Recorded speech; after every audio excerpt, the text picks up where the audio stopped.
Bom dia, meu povinho do sexto ano. Hoje, matéria nova, vamos começar falando aí sobre os sentidos e os movimentos na unidade 8. Vamos falar hoje sobre o tato, sobre os sentidos, né? Lá na página 192. Então, pega aí o livro de vocês e acompanhe a leitura. Então, vamos lá. Os sentidos nos permitem perceber o ambiente em que vivemos. O ser humano pode possuir 5 sentidos: tato, gustação, olfato, visão e audição. Cada um deles está relacionado a um órgão do sentido, né? Nariz, na orelha, pele. Os órgãos do sentido contêm receptores, que são células especializadas em captar informações do ambiente, como calor, luz e sons, e transformá-las em impulsos nervosos. Esses impulsos nervosos são conduzidos pelo sistema nervoso, que a gente viu na matéria passada, né? Onde são interpretados como sensações: quente, frio, claro, escuro, salgado ou doce, entre outros. Vamos para o tato. A pele reveste a superfície do corpo e é o principal órgão do tato. E é o maior órgão também do nosso corpo, né? Nela existem células especializadas que funcionam como receptores de estímulos táteis. Então, na nossa pele existem receptores de estímulos que aí vão processar, né? Vai levar para o sistema nervoso essas sensações que a gente sente.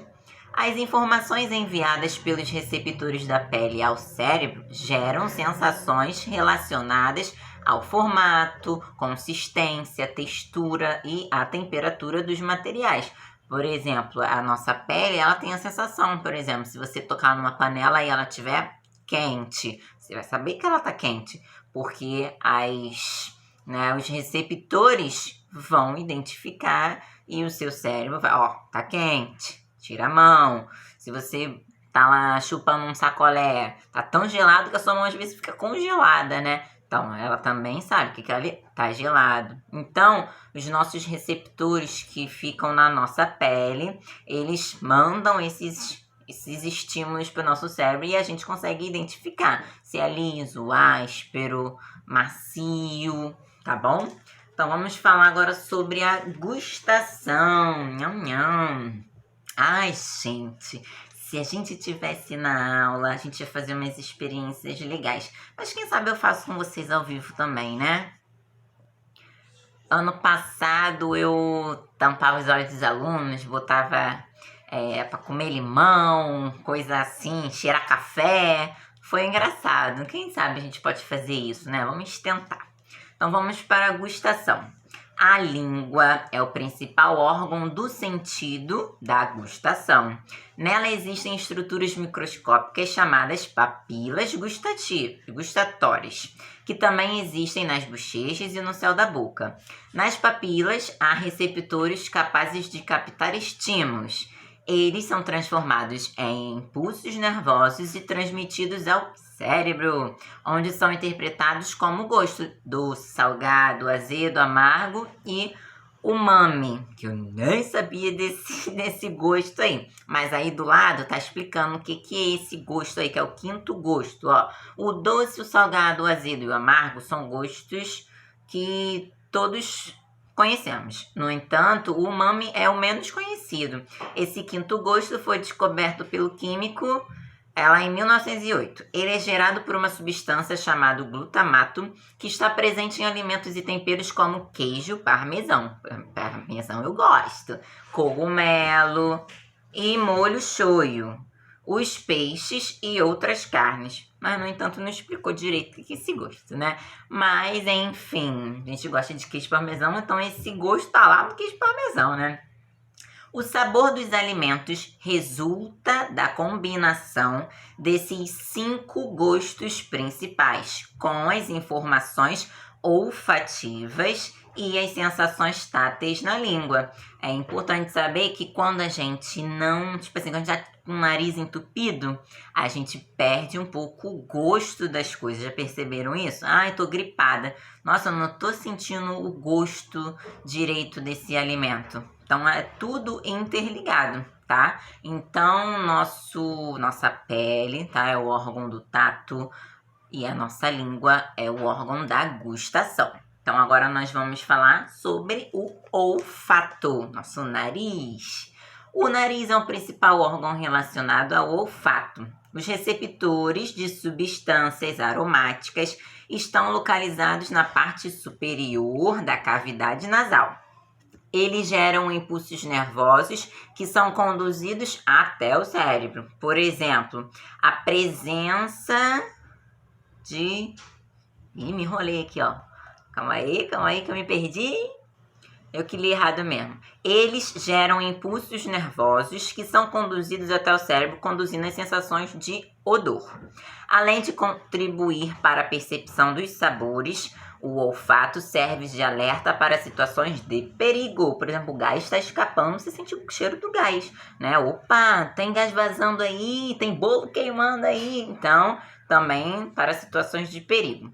Por meio dele, podemos perceber, por exemplo, a presença de fumaça ou gases tóxicos.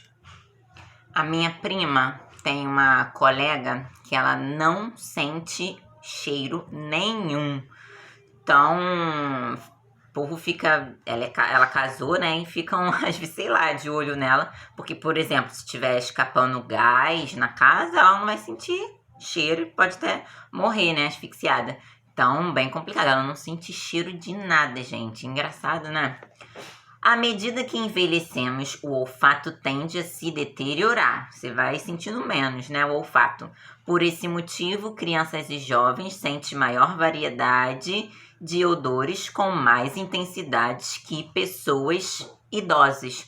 Então, nós, né, e as crianças sentimos muito mais o cheiro das coisas do que os idosos. E mais do que a gente são os cachorros, né? Nossa, eles têm o olfato, né, muito aguçado. Vamos passar lá na página 196, tá bom? Para visão, estrutura do olho. Os olhos recebem os estímulos luminosos e enviam impulsos nervosos para o cérebro. A visão é o sentido relacionado à captação de luz e à interpretação de imagens. Ela tem um papel central na interação de praticamente todos os animais com o ambiente. O olho é o principal órgão relacionado a esse sentido. O olho humano tem forma esférica e em sua parte externa é envolvido por diversas membranas, a esclera, a corióide e a retina. O olho humano tem forma esférica e Não, já li essa parte. A esclera é a camada mais externa e resistente do olho. Ela contém os músculos que fazem o olho se mover, tá? A esclera é opaca, isto é, não permite a passagem de luz. E branca, sendo popularmente conhecida como branco dos olhos. Gente, a esclera, esse aqui, ó, o branquinho dos olhos. Isso que eu falo para os outros, eu falo que o meu filho, ele só puxou de mim o cabelo e o branco dos olhos. Então, eu posso ficar mais bonitinha, eu vou falar que ele agora puxou de mim meus cabelos e a esclera. O povo vai ficar doido, né? Eu procuro no dicionário, gente. Na parte frontal e central do olho, a esclera possui uma porção transparente, que é a córnea. A coroide é a membrana intermediária. Em sua parte frontal, a coroide forma a íris, que é a parte colorida dos olhos. Tá vendo os meus lindos olhos azuis? Então, essa parte azul aí é a íris, tá bom?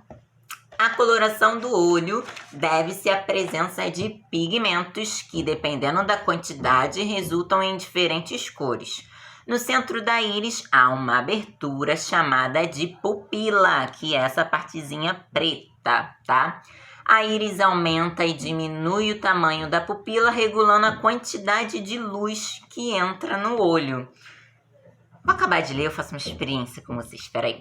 A retina é a camada mais interna do olho. Nela localizam-se as células receptores de luz que geram impulsos nervosos. A retina se comunica com o nervo óptico que transmite os impulsos nervosos ao cérebro. No interior do olho há 3 elementos transparentes: a lente ou humor aquoso e o humor vítreo. A lente está localizada atrás da íris, tá? Atrás da bolinha de cor. E dá foco à imagem. O humor aquoso é o líquido que preenche o espaço entre a córnea e a lente, lá dentro, né? E o humor vítreo é o líquido viscoso que preenche o espaço atrás da lente. Então, a gente viu aí que a esclera é essa parte branquinha dos olhos, tá bom? A íris é a parte colorida e a pupila é a parte pretinha, a bolinha pretinha. Ela regula a intensidade de luz. O que acontece? Quando você está com muita luz nos seus olhos, não sei se vocês repararam, a sua pupila fica bem pequenininha.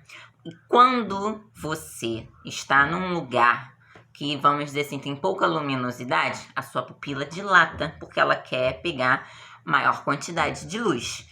Não sei se vai dar para vocês observarem. Vou tirar meus lindos óculos, que eu não tô enxergando mais nada. Prestem atenção, não sei se vocês conseguem enxergar. Acho que não vai dar. A bolinha preta dos meus olhos. Se eu tivesse olho verde, você ia enxergar. Então, você vai fazer essa experiência em casa. Você vai chegar no espelho, tá bom? Deixa eu ver se dá pra fazer. Vou apagar a luz, gente. Você tem que apagar a luz. E quando... Calma. E quando você... Fica aí 1 minuto no escuro. E fecha o olho assim, ó. Quando você abrir os olhos, você olha bem pra sua bolinha preta. Você vai ver que ela vai fazer assim, ó. Tá? Não leva um susto, não. Porque quando eu era adolescente fiz essa experiência, eu dei maior gritão. Ah, meu Deus! Deixa eu ver se eu consigo fazer como vocês. Vocês estão me vendo, gente? Agora eu vou desligar a luz. Ó. Tem que olhar bem pra minha bolinha. Não sei se vocês vão conseguir enxergar.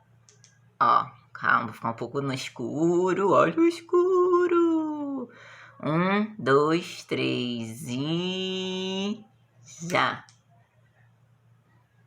Viram alguma coisa? Não sei, gente, só vou ver depois que eu ver esse vídeo de novo, né? Essa professora tá muito maluca, né? Então, vocês façam isso. Peguem o espelho, tá bom? Fica assim, olhando. E aí apaga a luz. Fica lá de olho fechado. Ou até de olho fechado também dá certo. Quando você abrir o olho, você vai ver que a sua pupila vai fazer... Por quê? Porque você estava... Transformei. Você estava com pouca luz. Então, ela se dilatou, tá bom? Sua pupila, sua bolinha preta. Quando você tá aqui, muita luz, ela vai ficar pequenininha, tá bom? Funcionamento do olho. O funcionamento da visão humana é um processo complexo. De maneira simplificada, percebemos as imagens porque os raios luminosos atingem a retina e estimulam os receptores presentes nela. As informações captadas pelos receptores são levadas ao cérebro e interpretadas por eles como imagens. Só é possível enxergar em ambientes com alguma iluminação, pois é a luz que estimula os receptores da retina. Na retina existem 2 tipos de células receptoras de estímulos luminosos, os cones e os bastonetes. Os cones são responsáveis pela percepção das cores primárias. Aí, ó, aula de artes. Quais são as cores primárias? É o vermelho, né, que chamam de magenta, né? Vermelho, amarelo e azul. Ao se combinarem, elas resultam na infinidade de cores que podemos distinguir. Os cones são estimulados apenas sobre luz intensa. Os bastonetes são estimulados mesmo sob luz fraca. No entanto, são incapazes de distinguir cores. Então, quem distingue as cores são os cones, tá bom? Sobre a presença de luz intensa. Os bastonetes, eles são estimulados mesmo em baixa quantidade de luz, mas eles não distinguem as cores, tá bom? Então, vamos para o nosso último aí, que é a audição. Bom, nossa orelha, órgão orelha. As orelhas captam as vibrações sonoras e enviam impulsos nervosos ao cérebro. A orelha é um órgão relacionado à audição e ao equilíbrio do corpo. Ela é composta por 3 partes: orelha externa, orelha média e orelha interna. A orelha, nem você sabia que você tinha 3 orelhas, né, gente? Tem 3 orelhas, né? A orelha externa é formada pelo pavilhão auricular e pelo meato acústico externo. Só palavra bonita, né? A orelha média é composta da membrana timpânica, de um conjunto de 3 ossículos e da tuba auditiva. Anota aí que não tem escrito no livro o nome desses 3 ossículos aí que fica dentro do seu ouvido: bigorna, estribo e martelo. Então anotem aí, nome dos 3 ossículos lá do seu ouvido médio: bigorna, estribo e martelo. Vou cobrar, hein? A orelha interna é formada pelos canais semicirculares, 3 tubos perpendiculares entre si e cheios de líquidos, e pela cóclea. Cóclea, não é córnea, não confunda. Córnea do olho, cóclea do ouvido. O esquema a seguir mostra aí o percurso das vibrações sonoras do ambiente externo até a sua orelha interna lá dentro, tá bom? Tem aí o pavilhão auricular, né? O que o som passa aí pelo meato acústico e chega lá nos 3 ossículos lá, ó, do número 4, bigorna, martelo e estribo, aí, ó, os 3 ossículos, tá bom? Depois tem a membrana timpânica antes aí desses 3 ossículos. Ela é elástica e vibra com o som. Depois os canais semicirculares. E tem o nervo auditivo e a cóclea, que é um tubo preenchido por líquido. Nela estão as células receptoras de estímulos sonoros. Os ossículos fazem com que o líquido da cóclea se movimente.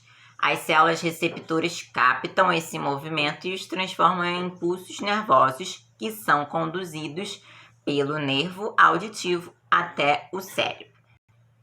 Na página 199 vai falar sobre o equilíbrio do corpo. Ninguém precisa estar de olho aberto para saber qual é a posição do seu próprio corpo. A percepção que temos de nossa postura e do equilíbrio se deve a estruturas na orelha interna. Nos canais semicirculares e sobre a cóclea existem células sensoriais. Quando movimentamos a cabeça, essas células enviam estímulos para o encéfalo, onde são produzidas sensações de posição e deslocamento do corpo. Então, os canais semicirculares também estão relacionados ao equilíbrio do corpo. Lembrando que lá no encéfalo, né, parte aí que controla o equilíbrio é o cerebelo, tá? Intensidade dos sons. Diariamente estamos expostos a vários tipos de sons. Quando os ruídos são de grandes intensidades e podem gerar problemas, são chamados de poluição sonora. A intensidade dos sons é medida em decibel. Pessoas sem problemas de audição ouvem sons a partir de 10 decibel ou 15. Sons de até 85 decibel são considerados inofensivos à audição. Longas exposições a sons de maior intensidade podem provocar dores de cabeça, insônia, falta de atenção, irritabilidade e até diminuição da capacidade auditiva. Ruídos acima de 120 podem causar dor. Aí embaixo tá as tabelinhas, tá o som e o nível sonoro. Então, vocês que ficam aí, ó, com fone de ouvido, que não escuta nem a pessoa fazendo uma pergunta do lado de fora, já dá para perceber que tá muito alto o seu fone de ouvido. Já passou muito tempo dos decibéis permitido para os seus ouvidos, né? Então, prestem atenção. Poluição sonora, essas caixas que ficam aí botando som muito alta. Agora, muito alto, né? Você não pode perceber, mas depois que vem os prejuízos, né, para sua audição. Tá bom, meu povo? Então, hoje nós falamos sobre os sentidos, tá bom? E os órgãos do sentido.